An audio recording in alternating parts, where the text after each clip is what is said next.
Sejam bem-vindos a mais um Conversa no Ar by Laditur. Hoje eu recebo uma pessoa muito especial, Marilene Juste, diretora de RH Latin América da JDE. E hoje a gente vai falar de cuidado de pessoas. Fiquem com a gente, o assunto é imperdível.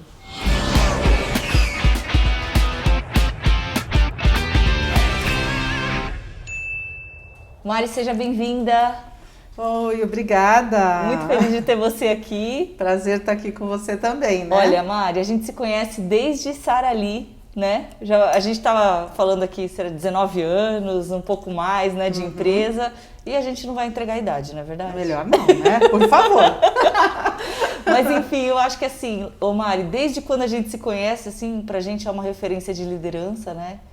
E uma profissional, assim, que eu fiz questão de trazer aqui para inspirar um pouquinho o pessoal, porque acompanhou mudanças no cenário global, né? É muito interessante ver como que a gente consegue acompanhar, trazendo para o mercado brasileiro, claro, mas assim, transformações que não só com a pandemia, com os anos que a JDE viveu, né?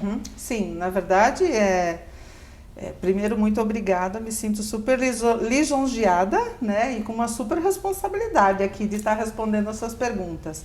Mas sem dúvida nenhuma, com todo esse período, né, atuando em empresa multinacional, a Sarali é um grupo que se transformou ao longo do tempo. A cada ano era como se eu estivesse numa empresa diferente, por todas as transformações que ela passou até ser hoje a JDE, né? E é um aprendizado gigante, né? Você ir se ajustando, entender o que está acontecendo no mercado, independente de pandemia. Óbvio que pandemia acelerou muita coisa, mas o aprendizado que você tem é muito grande. É verdade. A gente está falando assim de pandemia, mudança do cenário. Para quem não sabe, a Sarali começou no Brasil, né? A Mari está atuando com vários tipos de profissionais e vários tipos de marcas, porque Café Pilão, que vocês conhecem, Café do Ponto, só que já passou por aí muitas outras transformações, até a compra do grupo da Masco, que a gente acompanhou também, a vinda do Loja para o Brasil.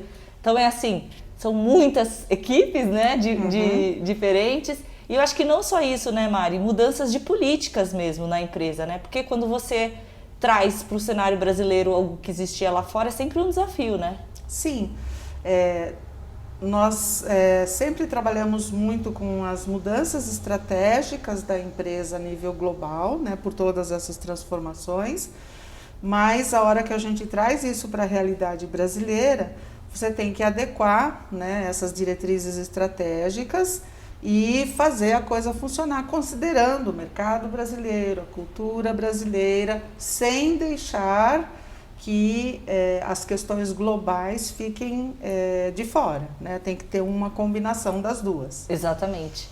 E assim, Mari, como é que foi para você esse período de pandemia? Porque eu sei que vocês já tinham um formato um pouco híbrido, né?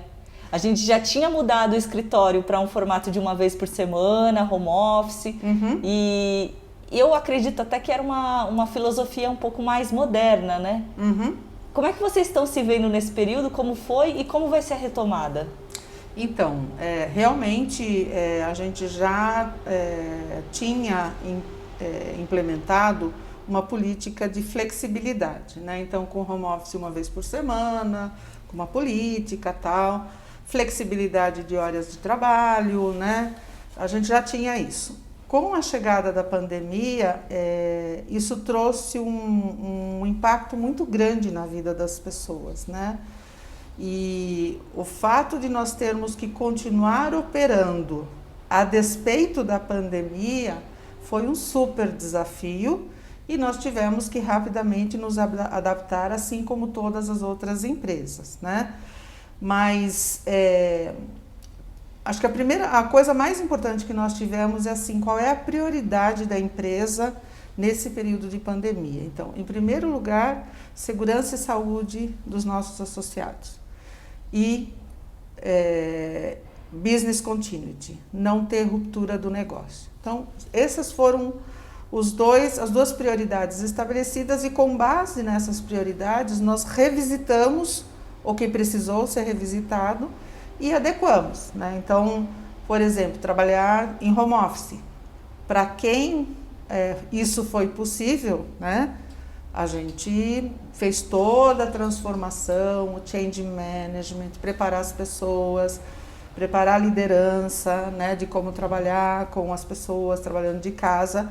E outras pessoas que não puderam fazer home office para não criar ruptura no negócio, continuaram trabalhando com uma série de protocolos de saúde e de segurança para garantir que essa prioridade, né, de saúde e segurança das pessoas fosse mantida. Então, toda a nossa equipe de merchandising, toda a nossa equipe de operações continuou comparecendo ao trabalho. Perfeito.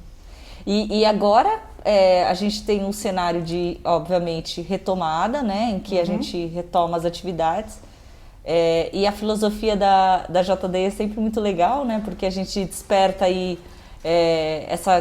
essa motivação para as pessoas em fazer diferente, para elas serem protagonistas da própria carreira, né? Sim. E eu acho que isso é muito legal falar um pouquinho sobre essa estratégia de você assumir o controle, né, da sua própria carreira, porque impulsiona os profissionais, né? Eu queria que você falasse um pouquinho disso pra gente. Sim, isso gera muito engajamento, né? Porque eu acho que uma das questões que ficou muito evidente durante a pandemia e que vem contribuir nessa abordagem, né, de corresponsabilidade tem a ver com o ser humano e respeitar o ser humano na sua individualidade, do jeito que ele é. Então, nós sempre tivemos como empresa muito respeito às pessoas, né? A nossa forma de atuar sempre foi muito voltada para pessoas, né? E quando a gente fala de carreira, de políticas, de mudanças, a gente sempre faz um trabalho muito forte de cocriação.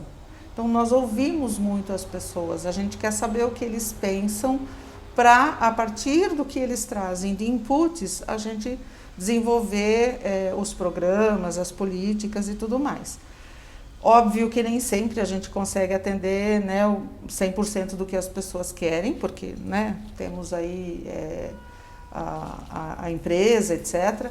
Mas eu acho que esse é o segredo, trazer as pessoas para que elas sejam protagonistas da sua vida em primeiro lugar e a partir disso da sua carreira, e o quanto elas se identificam com a nossa empresa. Então, a gente tem um propósito claro, né? Que é incrível o que acontece ao redor de uma xícara de cafés e chás. Né? Então, o café, por natureza, ele conecta pessoas. É verdade. Então, é uma cultura muito centrada nisso, muito centrada nos valores. Então, a gente promove muito essa conversa com as pessoas a partir dessa visão. E é gostoso a gente saber que também o consumo de café em casa aumentou, né?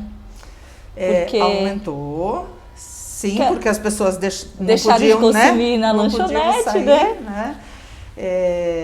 E para o negócio também foi um período bastante desafiador de adaptação, porque nós tínhamos um comportamento de consumidor que com a pandemia mudou.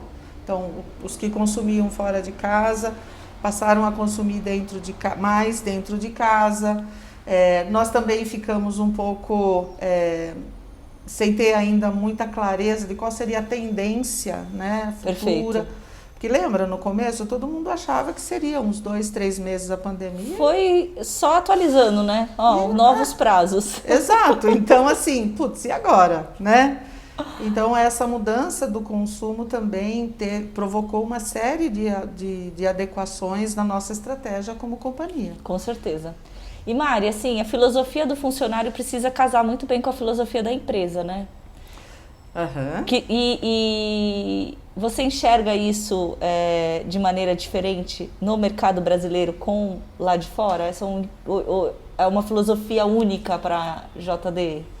Na verdade, eu diria que é uma filosofia ou é uma forma de atuar com pessoas que é global. Existem empresas que entendem isso e atuam nessa linha, o que favorece o nível de engajamento, de motivação das pessoas para estarem naquela determinada empresa, e tem empresas que não trabalham com isso, né? Tem se falado muito sobre as empresas que têm um propósito, né? Então, quando você me pergunta, né, a filosofia do funcionário e a filosofia da empresa tem a ver com propósito. Então, se eu te perguntar qual é o teu propósito de vida, Billy? A gente tem claro, assim, o nosso propósito é pessoal, né? Isso.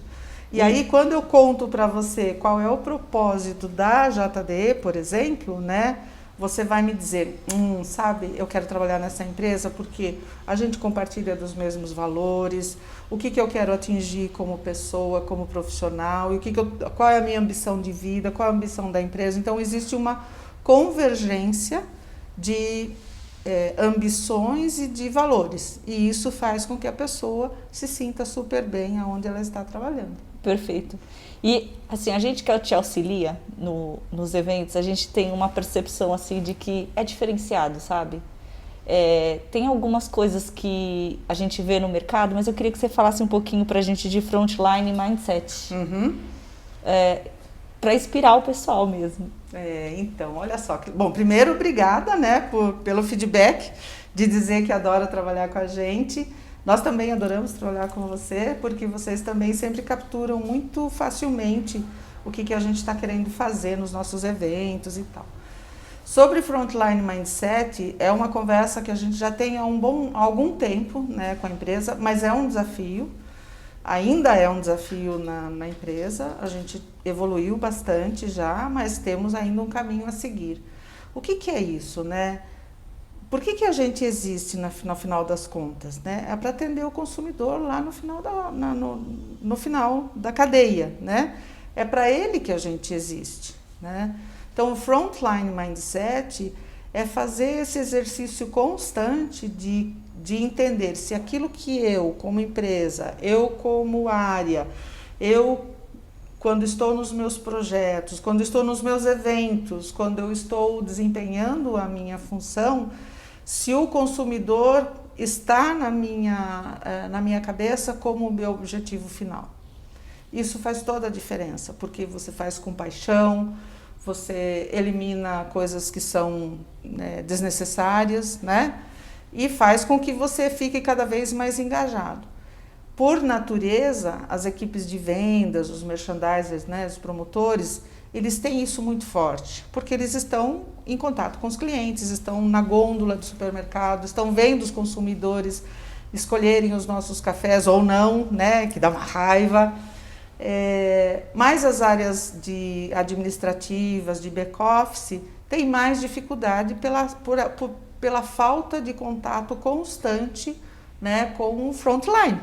E é aí que a gente faz todo esse trabalho com discussões, grupos, projetos, e é esse o caminho que a gente adota lá na empresa. Perfeito, gente. Espero que vocês tenham gostado. Mari, muito obrigada. Um prazer. Por mim, eu ficava aqui horas e horas. Porque é sempre assim, gente. Sempre muito gostoso estar com a Mari, né? Assuntos enriquecedores. Muito obrigada. E eu desejo sucesso para todos aí, assim como desejo para nós aí nessa nova jornada, que com certeza vai ser uma retomada aí muito boa. Eu também espero. Muito obrigada pelo convite. Adoro compartilhar conhecimento, adoro trocar. Estou à disposição quando vocês quiserem. Obrigada. Obrigada. Show. Pronto.